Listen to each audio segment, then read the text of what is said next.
Então, estamos primeiramente na casa de Francisco, Rua Ozanam, 319. Hoje é dia 24 de fevereiro de 2025. Belo Horizonte. Belo Horizonte, Minas Gerais.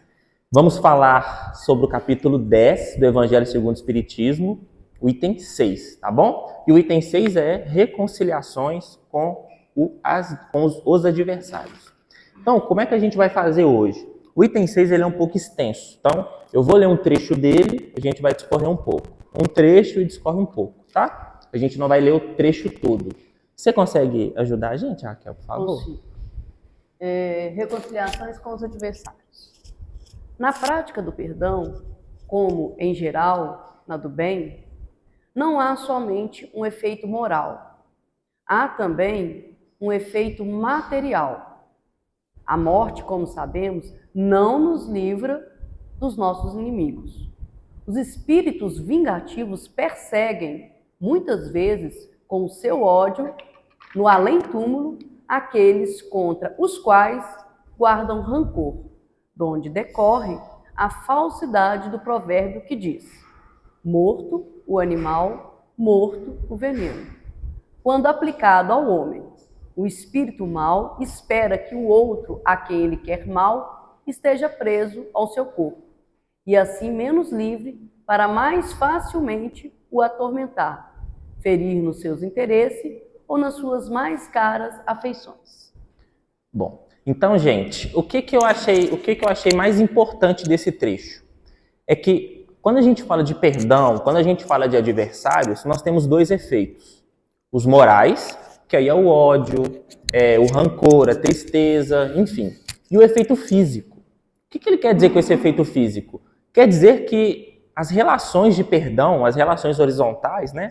O que são as relações horizontais? É as relações que eu tenho com a Raquel, as relações que eu tenho com a Gelma, com a Efigênia, com a Jayara. Essas são as relações horizontais. São as relações que eu tenho com os meus irmãos que têm uma equiparação evolutiva muito parecida da minha. Essas relações horizontais, que é diferente da vertical, né? Que é com Deus, com os nossos mentores e etc.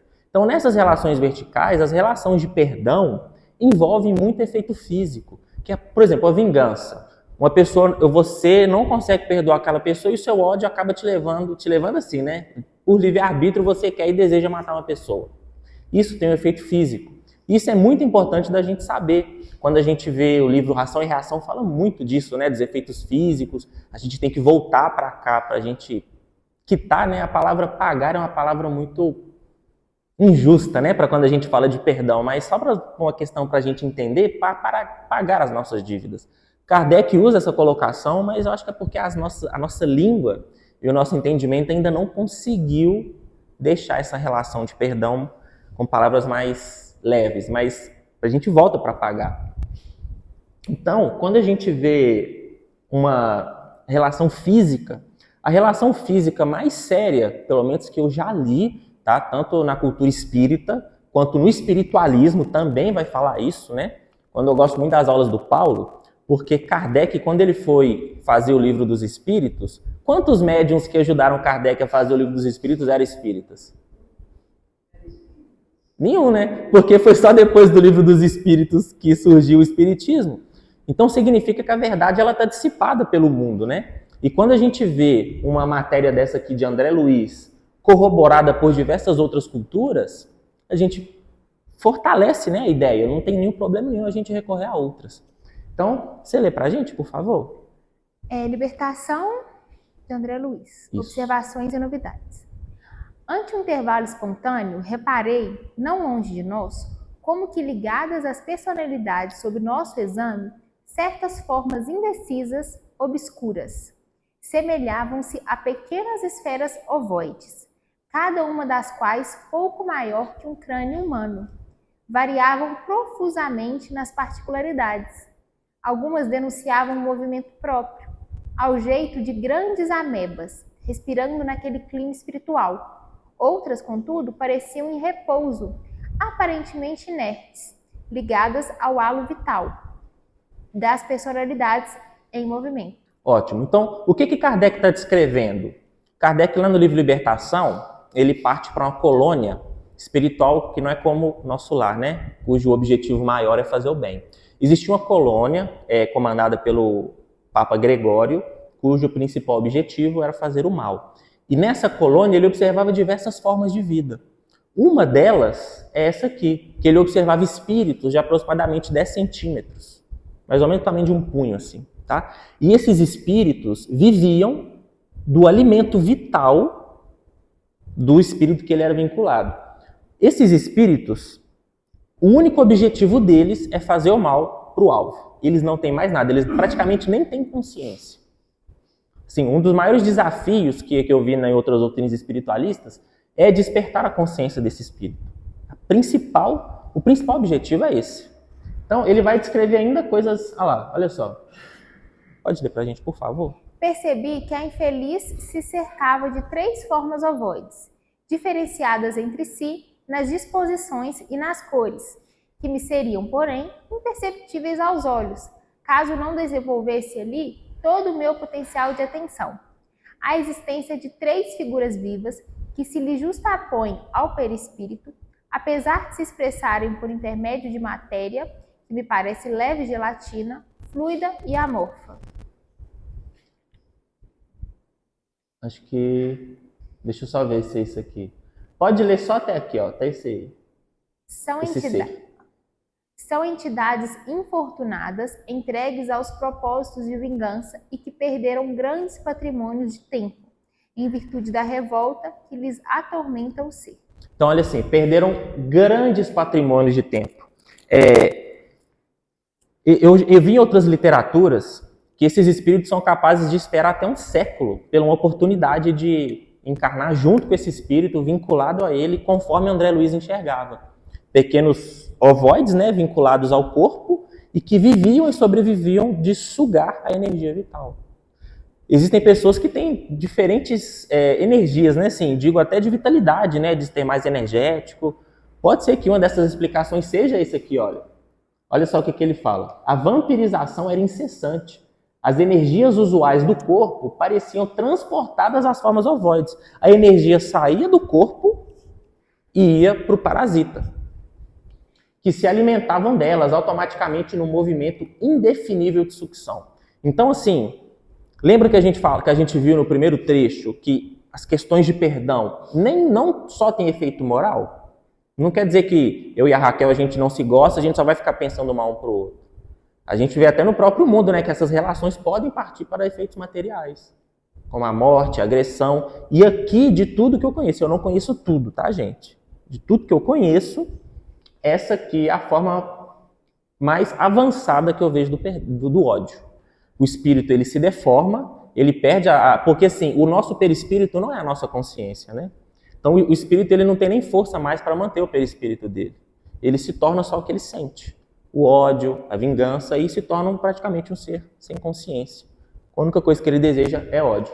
E aí, nós temos aqui alguns médiums já psicografaram o que seriam esses ovoides. E olha só, a pintura não é psicografia, né? Como é que é o nome da mediunidade de pintura, Raquel? Você lembra? Tem médium que pinta, né? O que vê, eu não sei o nome. Não é psicografia, mas é um tipo de mediunidade. Olha o que os médiums viam. Olha lá, pequenos ovoides vinculados ao corpo da pessoa.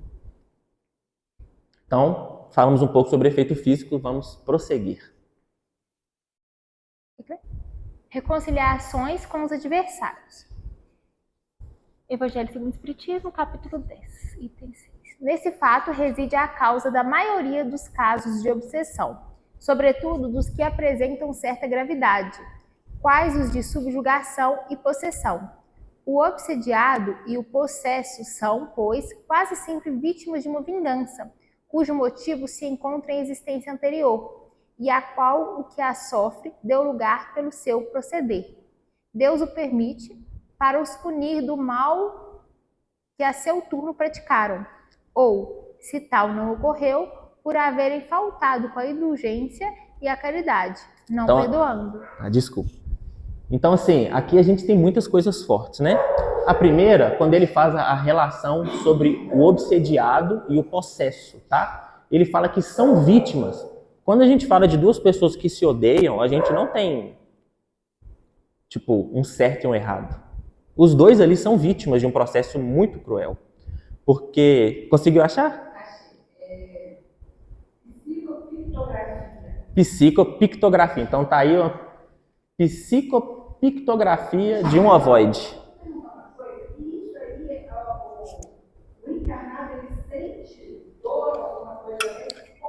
Então, eu não vi uma literatura que afirma que sempre sente, mas eu li uma literatura, esqueci até o nome da rapaz, acho que é Mário Sassi, porque na doutrina espírita a única pessoa que fala disso é o André Luiz no livro Libertação, né?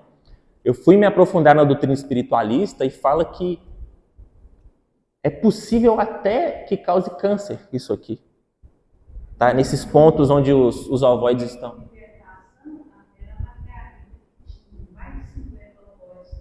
Nossa. Aí. Então tá foram lá para poder socorrer ela, mais de 50. Pois é. E olha só, a literatura... Não, então isso é muito sério. 50 ovoides é muita coisa. A médium que falou que o máximo que ela viu foi 7. E 50 é muito. E detalhe, está no livro de Libertação. Não é só chegar e tirar isso aqui não, tá? Existem relações de obsessão que pode causar o desencarne. Já viu aquelas paixões tóxicas, aquele vínculo emocional que os dois juntos tá horrível. E se separar fica pior ainda. Se isso acontece entre pessoas que não estão em relação de ovoide, ainda imagina aqui, né? Onde o vínculo é quase mediúnico, né? Assim, depois tem até que pesquisar se existe grande diferença entre isso aqui e gravidez, né? Porque durante a gravidez o espírito fica dentro do nosso perispírito, né? É um vínculo muito forte. Então 50 realmente é muita coisa, e no livro Libertação fala também. O André Luiz fica dizendo, por que vocês não vão e resolvem isso aí? Porque se a gente tira ela, desencarna. Fica pior.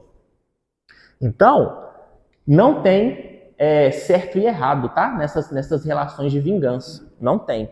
Se você se põe na posição de que tem que perdoar e ainda não perdoou, tudo bem, pode ser que na visão do homem você esteja correto, né? Alguém bateu no seu carro e etc.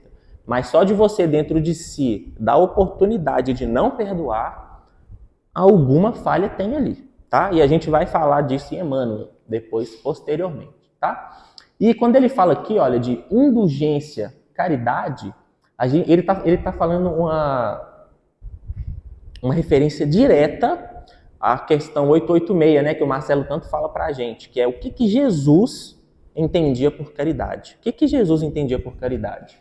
E aí tá lá, olha, qual é o verdadeiro sentido da palavra caridade como entende Jesus?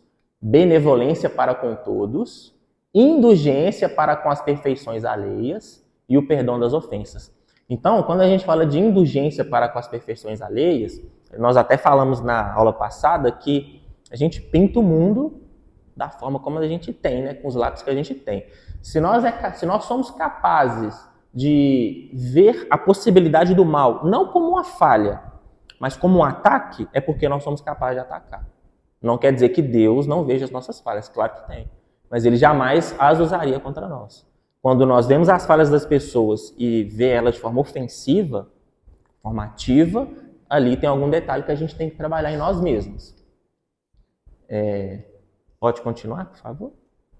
Importa, consequentemente, do ponto de vista da tranquilidade futura, que cada um repare, quanto antes, os agravos que haja causado ao seu próximo, que perdoe aos seus inimigos, a fim de que, antes que a morte lhe chegue, esteja apagado qualquer motivo de dissensão, toda causa fundada de ulterior animosidade.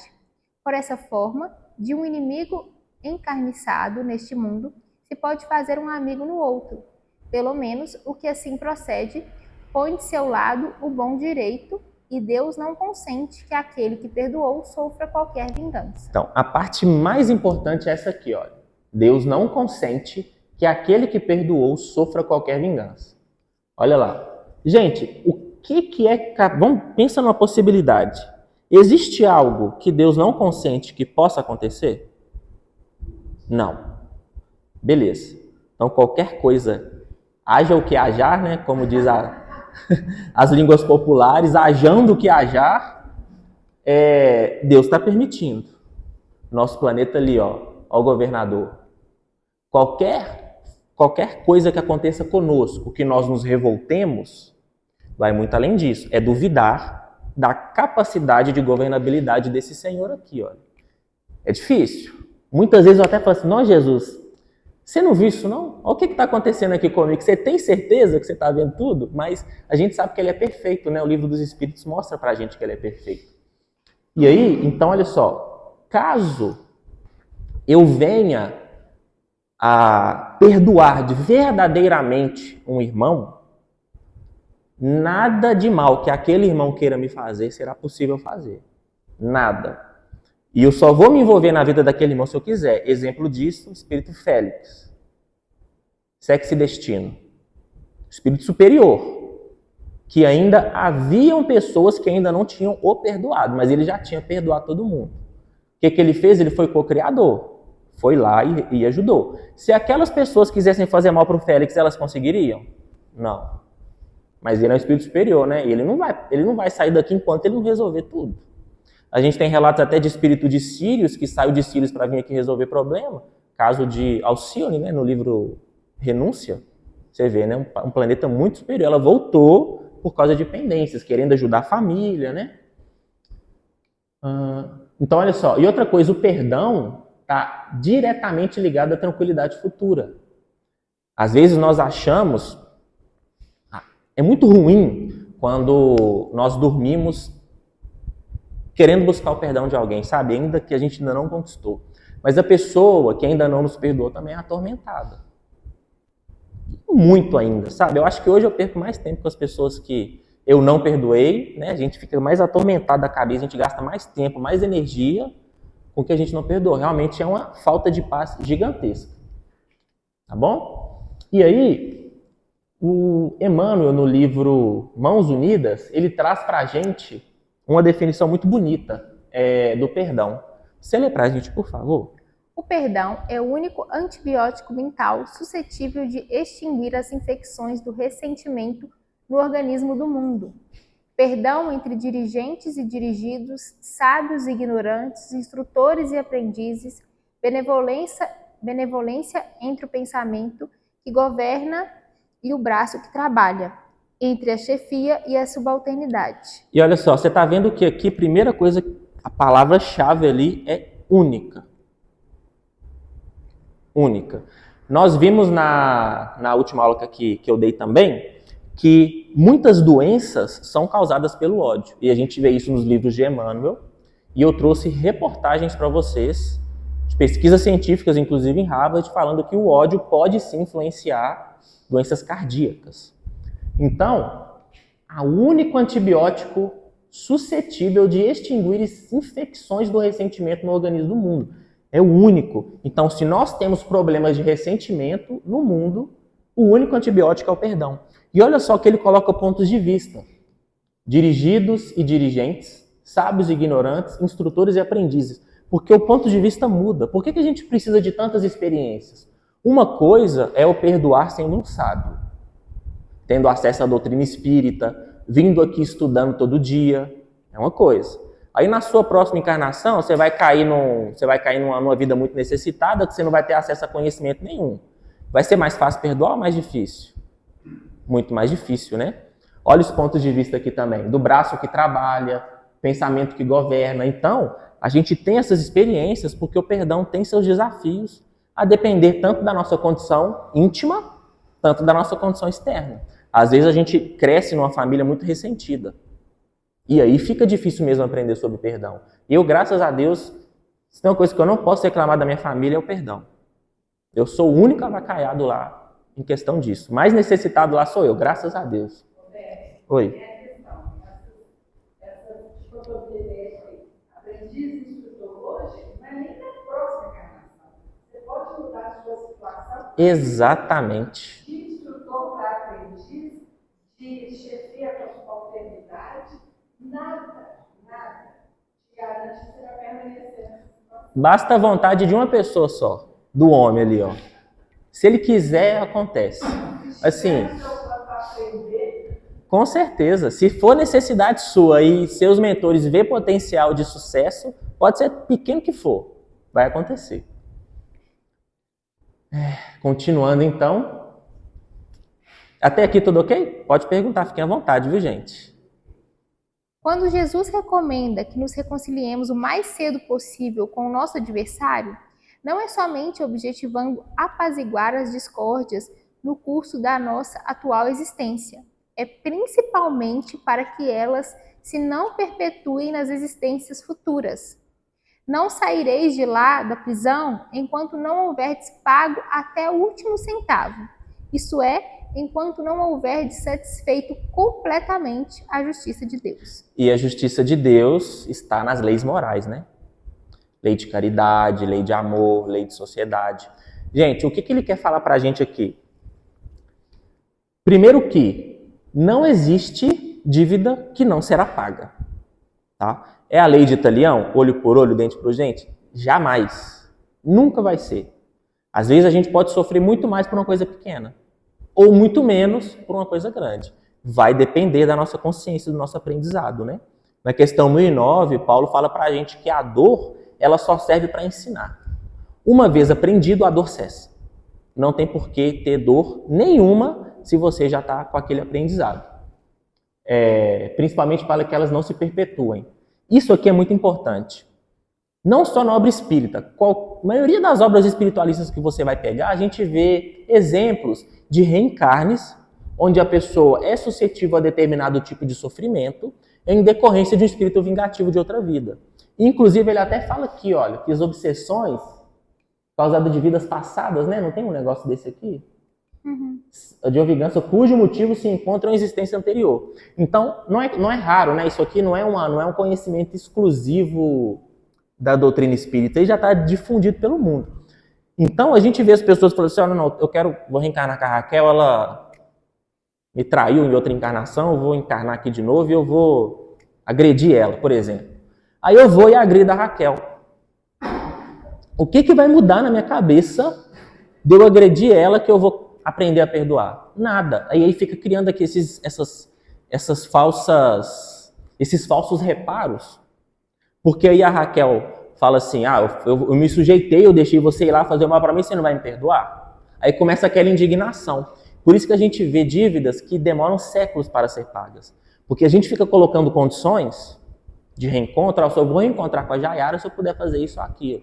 Só vou reencontrar com o fulano se eu puder fazer isso e aquilo. E a gente vai ficando preso nisso, porque não é isso que ensina a perdoar. Não é isso. E aí a gente vai evitar que se perpetuem nas existências futuras. Beleza?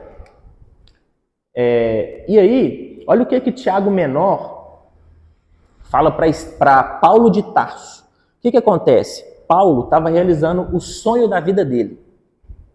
Paulo foi uma pessoa maravilhosa, mas ele teve uns problemas com alguns cristãos lá, especialmente Tiago Menor e Marcos.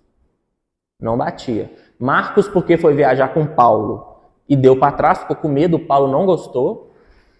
E o Tiago, eu não lembro por quê, mas não... O Tiago, a questão dele é que é uma pessoa até engraçada, porque o Tiago, ele foi rigoroso em seguir os preceitos judaicos. Verdade. Depois que Paulo se liberta disso tudo, então, por exemplo, tem um momento lá que ele fala que só o Tiago queria que todo mundo passasse pela circuncisão.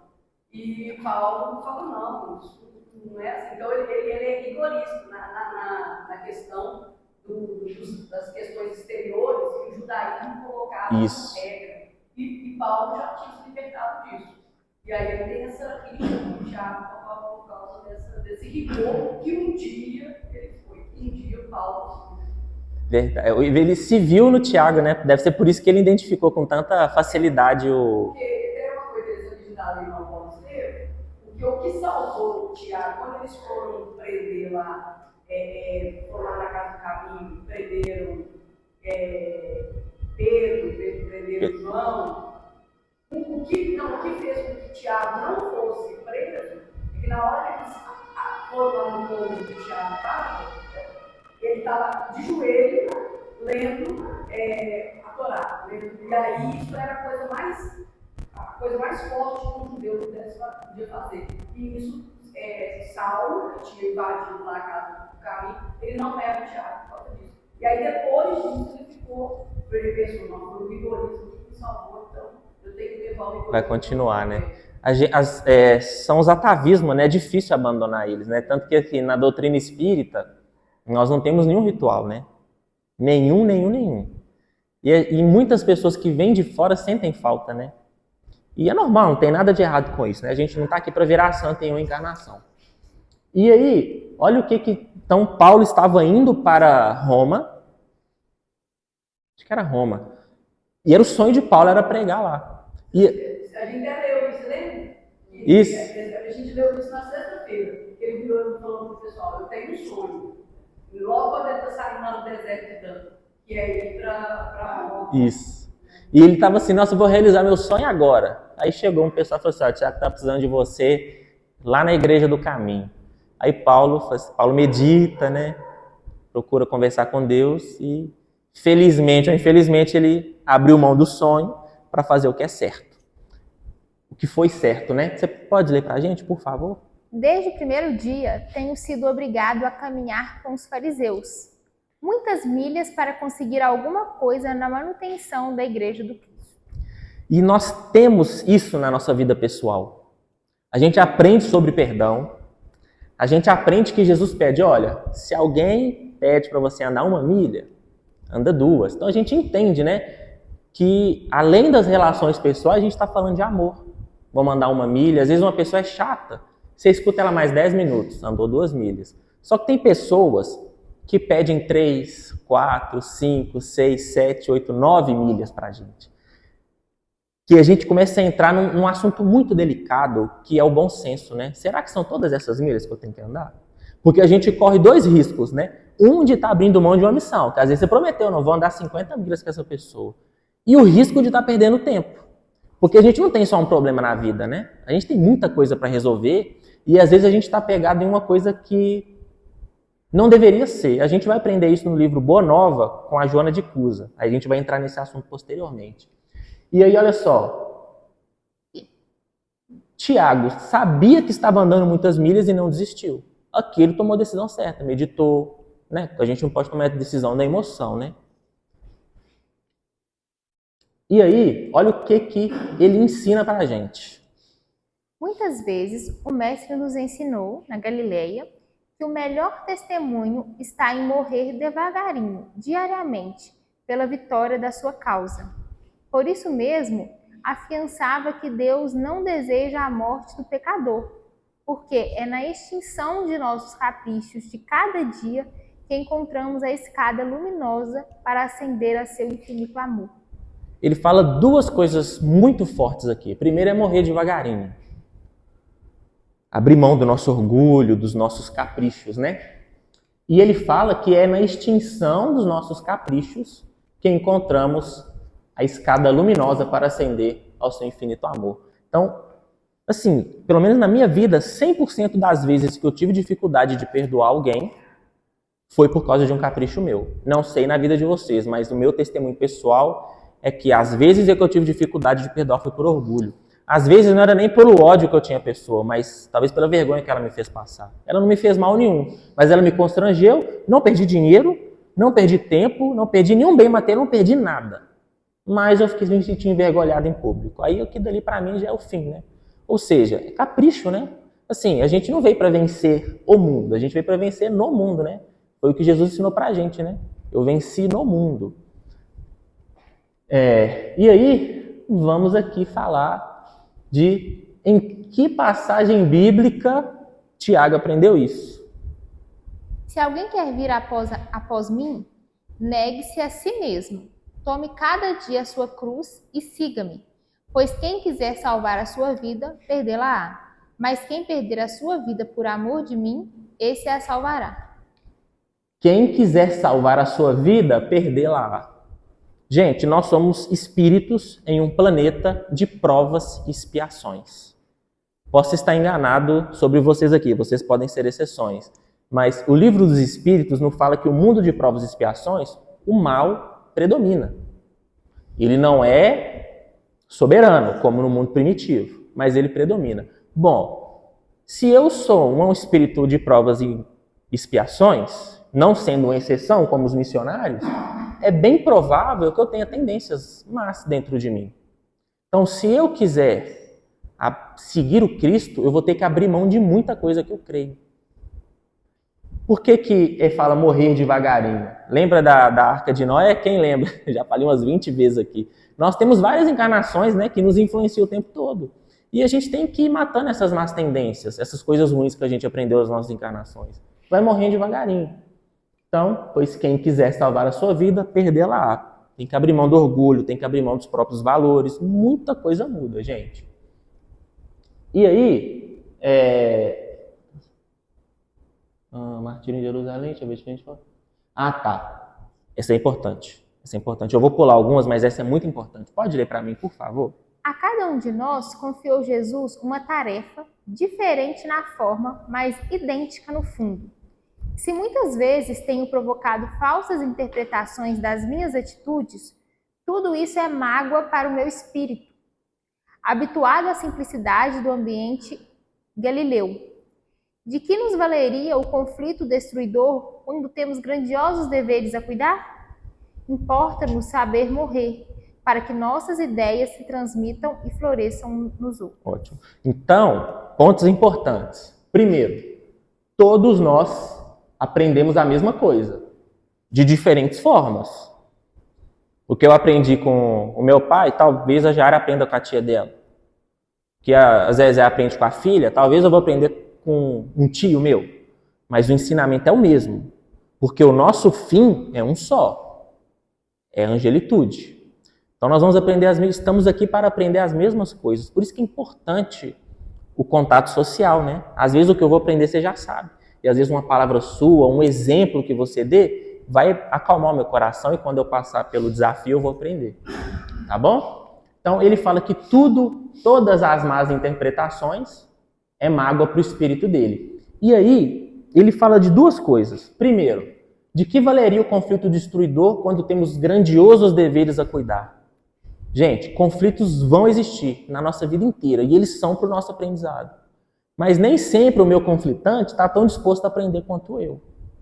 Às vezes eu tenho que fazer um reajuste com a minha mãe, com meu pai, via de regra os mais intensos estão dentro da nossa casa, que ela não está afim de aprender. Eu vou perder tempo com isso? Tem que ter bom senso. Eu não estou falando aqui para vocês abandonarem seus conflitos, tá? Essa aula é para convidar vocês a ter bom senso, foi o que Kardec teve. Então, olha só,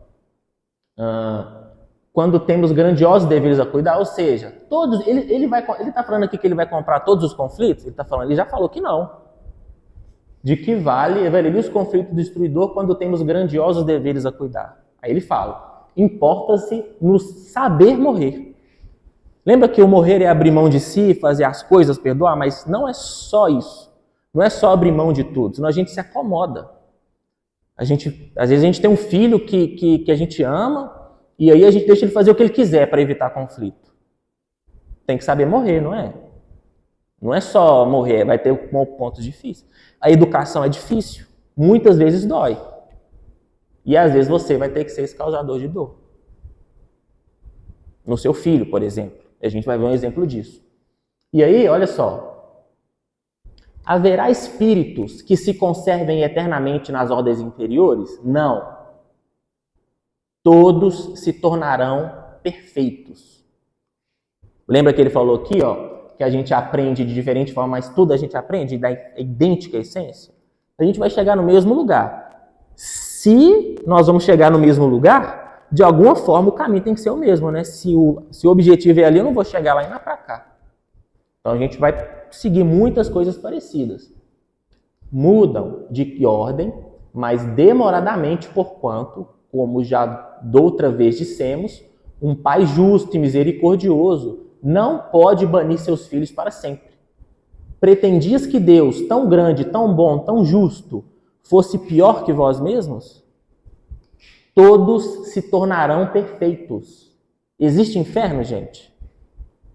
Se eu não mando um filho meu que é para o inferno, Deus, que é infinitamente superior a nós, o faria? Não. Então, todos nos tornaremos perfeitos. E aí, como, né? Como que a gente vai se tornar perfeito? Pergunta 779. A força para progredir aurea o homem em si mesmo ou o progresso é apenas fruto de um ensinamento? Você lê a resposta para a gente, por favor? O homem se desenvolve por si mesmo, naturalmente, mas nem todos progridem simultaneamente e do mesmo modo. Dá-se então que os mais adiantados auxiliam o progresso dos outros, por meio do contato social. Ótimo. Então, nós nos desenvolvemos da forma majoritária pelo convívio social. É por isso que as nossas maiores dificuldades estão na nossa casa, né? Onde o contato social, pelo menos até os primeiros anos de vida, é inevitável. Inevitável. Às vezes, com a maioridade, a gente acaba saindo, mas ainda permanece, né? Então, é inevitável. Então, aí eu trouxe uma reflexão aqui para vocês. Se você se vê como mais adiantado em determinada circunstância e não perdoa, ou seja, a Jaiara me deve alguma coisa para eu perdoar ela. Eu tenho que fazer alguma coisa para... Beleza, você está se colocando na posição superior. Até aí nenhum problema. Mas se você não perdoa, tem duas possibilidades. Ou você não é adiantado, que a gente se coloca como mais adiantado, né? Jaiara fez algo errado, eu estou com a razão e eu tenho que perdoá-lo. Então eu estou me colocando em uma posição de superioridade. Então de duas uma, ou você não é superior nada, se você não está conseguindo perdoar, ou você está fracassando no seu compromisso de de auxiliar os meus adiantados. Que isso é um compromisso, tá? Tá tirando a cabeça? Não, tá no livro dos Espíritos. Eu só esqueci de colocar. Hein? Aqui, ó, os mais adiantados, ó, esqueci não, tá aqui. Os mais adiantados auxiliam o progresso dos outros. Se você não está perdoando, não está auxiliando ninguém. Então, ou você não é adiantado ou está falhando. Não tem como ser bom. Até aqui, tranquilo?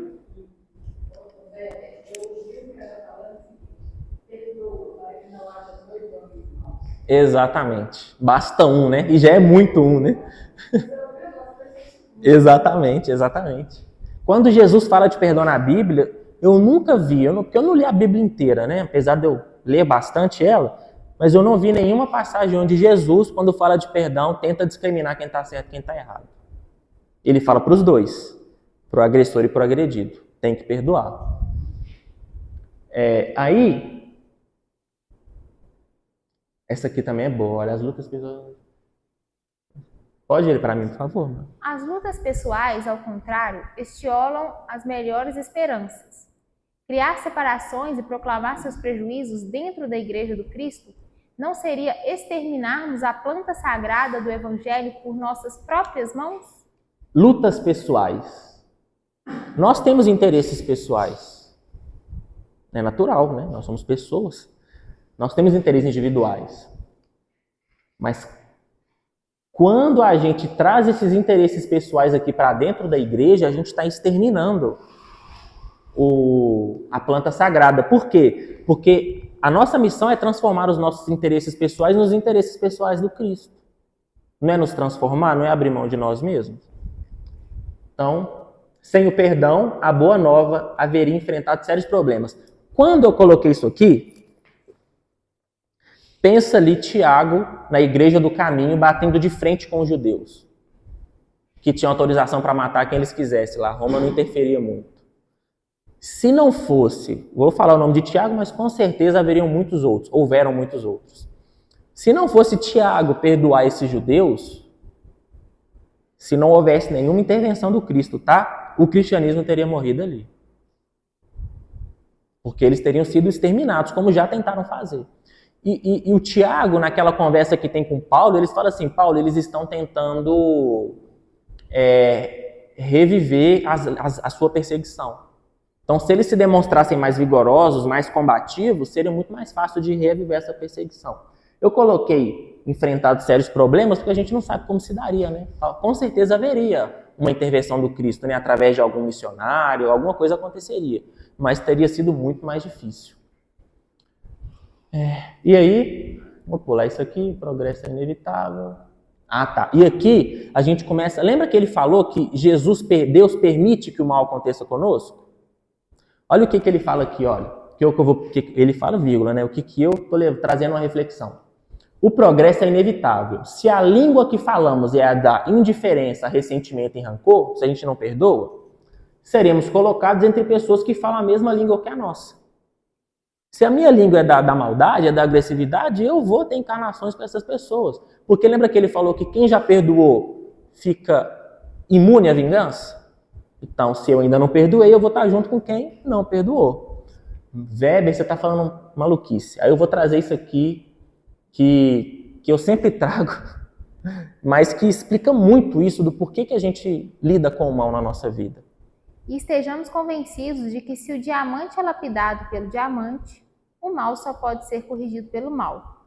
Funciona a justiça através da injustiça aparente, até que o amor nasça e redima os que se condenaram a longas e dolorosas sentenças diante da boa lei. Estará no livro Libertação, tá? É um ensinamento do ministro Flacos, no capítulo Ouvindo Elucidações. Então, o mal vem para trabalhar o mal.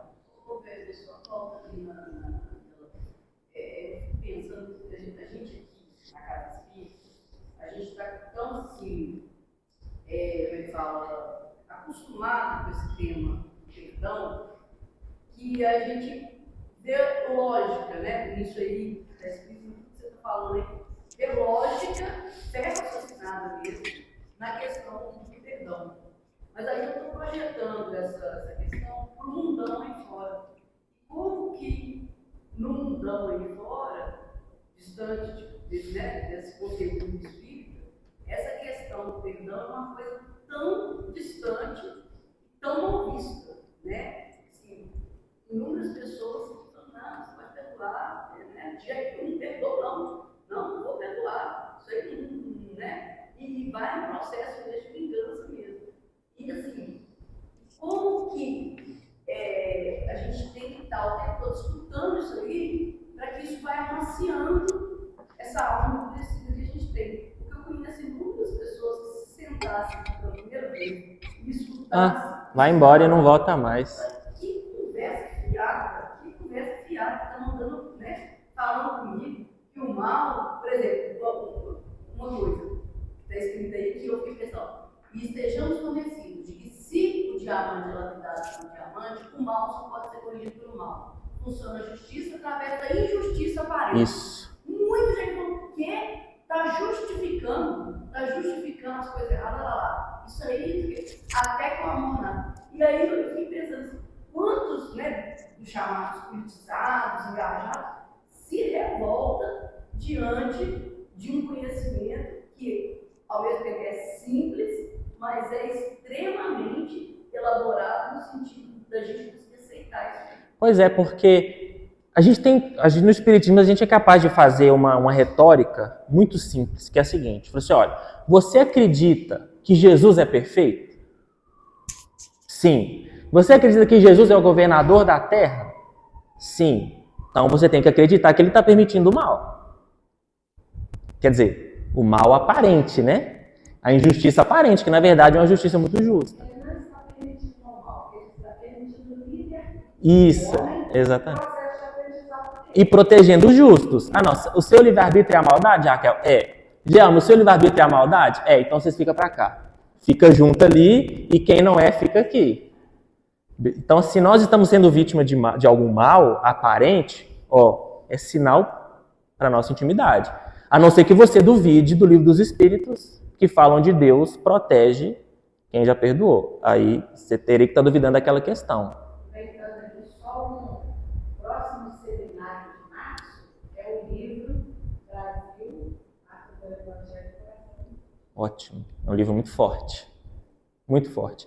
Aí, e eu digo mais, Raquel, experimenta um dia, quando você tiver uma oportunidade, você vai ver que loucura que é se você falar para alguém que Deus perdoa todo mundo e que o inferno não existe.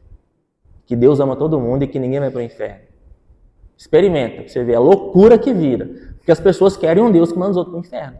Porque senão eles não vão nem na igreja. E para muita gente é importante esse Deus. Olha o tanto que foi importante para Moisés. Moisés tirou o pessoal do Egito, levou para Israel e fez uma das populações mais religiosas do mundo com um Deus que ameaça. Muita gente ainda precisa disso, infelizmente. Porque tem gente que, se você tirar essa ameaça, tirar o medo, não tem religiosidade nenhuma. Exatamente. E tudo bem, pelo menos está falando do Cristo, né? Por mais que seja com os objetivos errados, está falando do Cristo. É melhor que com os objetivos errados não esteja falando do Cristo, né? O que você prefere? Uma pessoa errada aprendendo sobre Cristo ou uma pessoa errada não aprendendo nada? É melhor aprender sobre o Cristo, né? Então, a gente vai tirar coisas boas de tudo. Mas a maioria do mundo ainda está na segunda revelação. Não está preparado para a terceira. Assim como a segunda veio, muitos não estavam preparados para a segunda, muitos ainda viviam na primeira, né? Eu diria até que é uma coisa do mundo que está na primeira revelação. No olho por olho, dente por dente. Na questão da justiça do e tudo. Isso. Talvez quando a regeneração vier, que o bem estiver equiparado com o mal, meio a meio, né? Metade na segunda e metade na primeira. Então, eu vou querer pular isso aqui agora, porque eu queria entrar na parte... Pior que isso aqui é importante. Pior não, né? Isso é importante. O que acontece? Nós falamos muito de perdão, e eu queria trazer um âmbito um pouco mais polêmico sobre o perdão.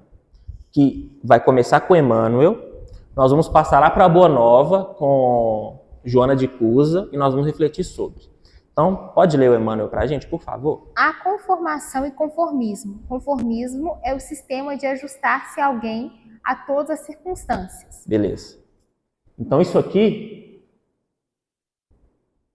é bom, tá? Conformismo é bom. Vamos para a conformação agora. Pode continuar. Conformismo é bom? Eu acho que é. Pode ler, tenho quase certeza que é. Acho que é o contrário. Conformação é a submissão voluntária e É serena verdade. É o contrário. É o contrário. Estou testando vocês estão prestando atenção, hein? Vocês estão prestando atenção, isso aí. É a Parabéns, ó. Parabéns. E serena da pessoa as aperturas da vida. Isso. Então, conformismo é ruim, como eu falei, né? E conformação é bom. Então, agora pode ler tudo. Existem, por isso, diante de Jesus, os discípulos conformados e conformistas. Os conformados são fiéis às disciplinas que o mestre lhes aconselha. Os conformistas, porém, adaptam mecanicamente as conversões e ilusões que lubrificam os mecanismos das conveniências humanas. E a gente consegue entrar em coisas tão polêmicas aqui, porque a gente tem que perdoar. A gente tem que perdoar os ignorantes? Temos, né? Hoje eu posso até ser o sábio aqui falando aqui, né? Mas amanhã pode ter um assunto aqui que eu vou ser um energúmeno, que eu não vou entender nada. Eu tenho que ser perdoado? Claro que eu tenho. Todos temos, né? Nada pessoal. Mas, e se chegar um ignorante aqui e começar a falar que Rustem que é o cara, não é Kardec? Eu tenho que perdoar e ficar parado? Eu tenho que intervir? Falei assim, olha, meu amigo, você está errado. Tem que intervir, não tem? Eu vou dar um exemplo para vocês. Eu dou aula na Mocidade, e lá na Mocidade eu falo com a Jaiara, né? A gente tem que nos apegar muito a Kardec, Bíblia e obras de Emmanuel. É porque só elas estão certas? Não, é porque eu só conheço elas. E confio nelas, né? Então você vê pessoas chegando lá na sala e falando coisas absurdas. Porque a pessoa pega um livro espírita, ou até nem é espírita, e só porque está no livro acha que está certo. Tem um livro, gente, que chama As Encarnações... Não vou falar, né? Tem livro, gente, que tenta decifrar as encarnações de Chico Xavier. Quando ele já deixou registrado que ele nunca foi homem. Aí você vê nas encarnações dela São Francisco de Assis. Então, assim, e as pessoas acham que porque está num livro, tá certo. Então a gente tem que combater essas coisas com amor, né? Beleza? Então a gente não pode ser conformista. Na dirigência de uma casa ainda deve ser pior. Só Deus sabe o que a Zezé passa, Luiz passa com pessoa que vem mistificando. Eu, assim, graças a Deus não é comigo, que eu não tenho paciência. E perdeu a aula de paciência. Perdi a aula de paciência. Mas Deus sabe, né? Quem sabe na outra encarnação eu enfrento isso, né? Quem sabe em outra eu enfrento isso. Pode continuar, por favor. Entendamos, desse modo, o sábio apontamento do apóstolo Paulo, aprendendo a suportar com paciência os enganos do mundo, sem nos acomodarmos com eles, certo de que é preciso manter indefectível lealdade à aplicação dos preceitos evangélicos, a fim de que se nos renove o entendimento. Ótimo. Então, as injustiças do mundo estão por aí. Temos que perdoar? Sim. Mas temos que tolerar indefinidamente? Não. Fazemos a nossa parte. Vamos ver o que o Livro dos Espíritos fala pra gente? O Weber está mandando a gente... deixa eu pular para o Livro dos Espíritos. Cadê, gente? Aqui, ó.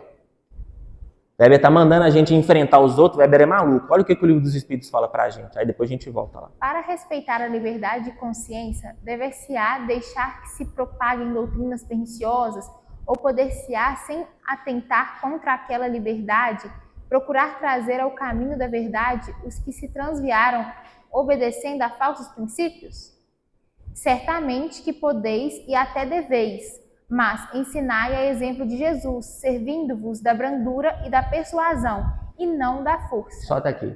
Só pra gente resumir. Então, temos que intervir sim. A moda de Jesus, né? Não ficar parada, tem que perdoar a coitadinha lá, ó. Ensinando Rustem, fez uma sala de estudo ali de Rustem, todo sábado tá vindo aqui isso da coitado. Eu vou fazer isso? Não. Beleza?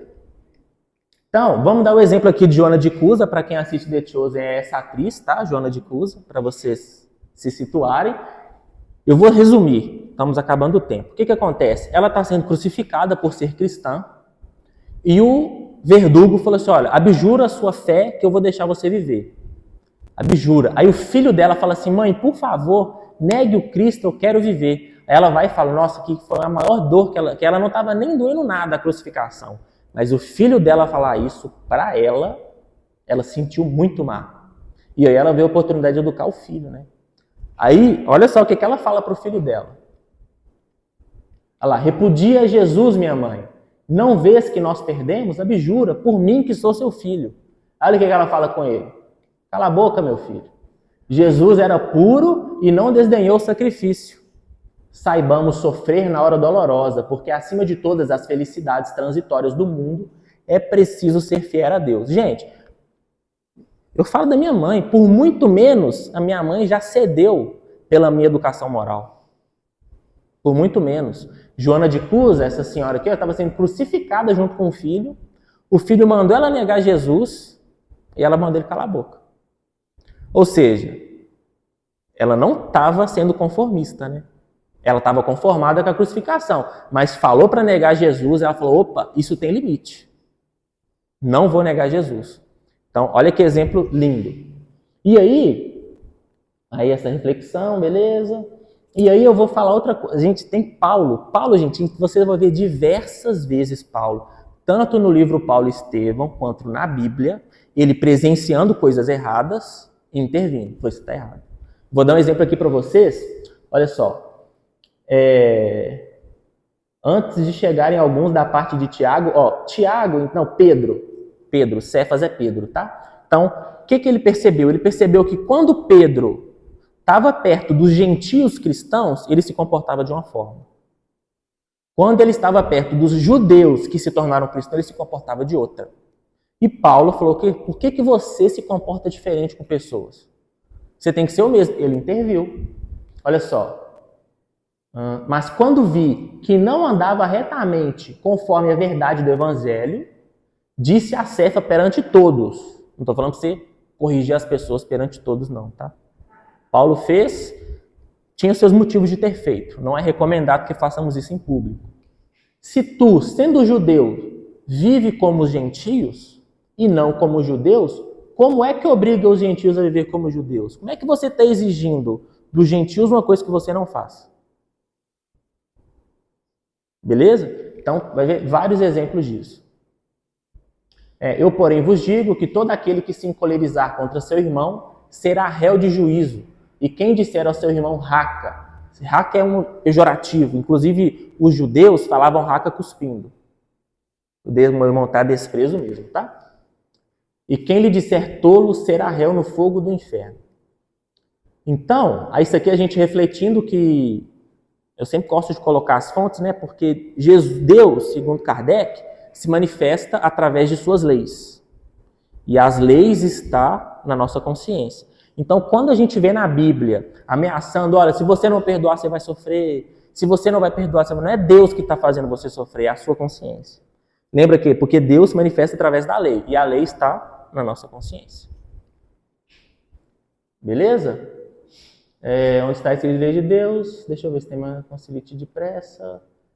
Ah, tá. E aqui, eu trouxe uma citação do Wagner Gomes da Paixão, eu gosto muito dos estudos dele, que está lá no Evangelho Redivivo 60. Você pode ler para a gente, por favor? Haverão pessoas às quais estaremos pagando nossos débitos com amor e carinho, e elas nos exigirão muitas mil milhas.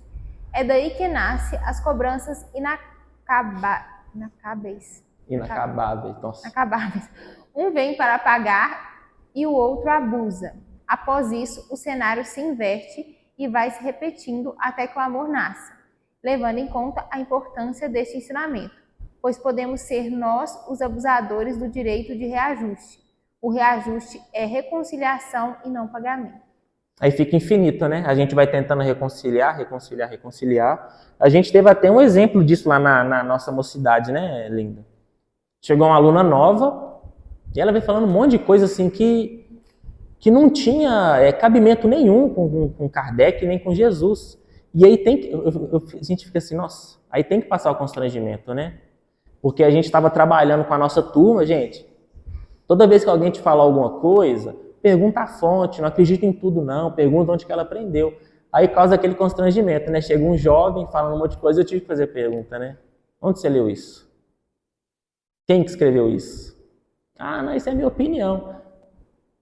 Agradeço muito a sua opinião, né? Mas eu tenho um livro inteiro de Kardec aqui que eu não li ainda, acho que eu vou ficar com a de Kardec por enquanto. Talvez quando eu terminar de Kardec toda, aí eu escuto um pouco. Beleza, gente? Então eu vou finalizar aqui, já está na nossa hora. Deixa eu ver se tem mais alguma coisa. Vai estar muito apertado o tempo. Acho que dá para ler esses dois aqui, esses dois são bons. Dá, né? Pode ler, por favor. Reconcilia-te com o adversário enquanto permanece a caminho com ele. Em semelhante enunciado, revelou o Divino Mestre a necessidade de nossa iniciativa no ato de ajudar aqueles que discordam de nossos pareceres ou que nos atiram espinhas de dignidade pessoal. Recordemos que a sintonia é uma lei. Quem se agasta muitas vezes é aquele que agasta os outros. Quem se sente ferido é capaz de ferir. Quem se observa contundido pelas pedras do mal encontra facilidade de arremessá-las. O raio de luz na fuma de trevas nunca se perturba ante a sombra, porque a essência divina de sua estrutura lhe garante a imunidade. Então, assim, lembra que eu falei que o perdão diz muito sobre a gente? Olha lá, olha que legal. Se você se sente ferido, é capaz de ferir. Tem gente que é ferida por qualquer coisa, né? Não pode falar uma vírgula diferente que já começa a ladainha. Tá aí, ó. Porque ela sendo capaz de ferir, ela acha que aquele seu erro, aquele seu deslize foi para feri-la. Ela acha que ela te pinta com a cor que ela conhece. E aí, só para finalizar, pode só terminar aqui, isso é Emmanuel, tá, gente? No livro O Evangelho por Emmanuel, capítulo Reconcilia-te. Aquele que atende ao conselho do Cristo, tentando a reconciliação, procura a paz na fonte, onde essa tranquilidade pode fluir por água viva da verdadeira compreensão. Cada vez que convertemos um inimigo num irmão, eliminamos um foco vibratório de energias desequilibradas contra nós, melhorando a nossa economia espiritual. Desse modo, enquanto desfrutamos a oportunidade da presença ou da vizinhança de nossos adversários, façamos, se pudermos, a obra do reajustamento, de vez que, enriquecendo nosso campo com plantações de ordem superior, elevaremos a produção dele em nosso próprio favor. Principal ensinamento que eu tive dessa aula hoje, aumentar a fonte. Tá difícil de ler, né? A fonte ficou pequena, né? Aumentar a fonte. E aí, gente, só para relembrar, a gente tem que saber dos nossos limites. No livro dos Espíritos, eu devia ter colocado essa pergunta. Não vou pedir para pesquisar, já está em cima da hora. Mas fala assim que a gente tem que fazer as coisas no limite das nossas forças. Às vezes nós vamos nos ver presos em processos de reajuste que o companheiro ou a companheira não está afim de reajustar. E a gente tem tantas lutas para fazer, igual o Tiago falou, que às vezes não vale a pena, né? Pelo menos da parte dela ainda, você está disposto. Só que é difícil essa decisão, requer muito bom senso. Porque se você toma uma decisão dessa errada, de abrir mão daquilo, você está abrindo mão de um reajuste. E ele vai acontecer. Aí você nega que ele aconteça por amor, né? Estando ali do lado, no convívio. Ele vai acontecer. Aí só Deus sabe como que vai ser, né? Então tem que ter muito bom senso, tanto nos conflitos que a gente compra, tanto nos que a gente abandona. Então, só para deixar claro aqui que o perdão não é só ficar perdoando e complacente com tudo. Beleza? Muito obrigado a todos pela presença. Que Deus abençoe cada um. Espero que tenha aprendido alguma coisa hoje. Então, a partir de hoje, eu acho que todo mundo já está apto a perdoar tudo. Tudo. Assim, hoje, a partir de amanhã, ninguém mais com rancor. Quem dera, né? De nada.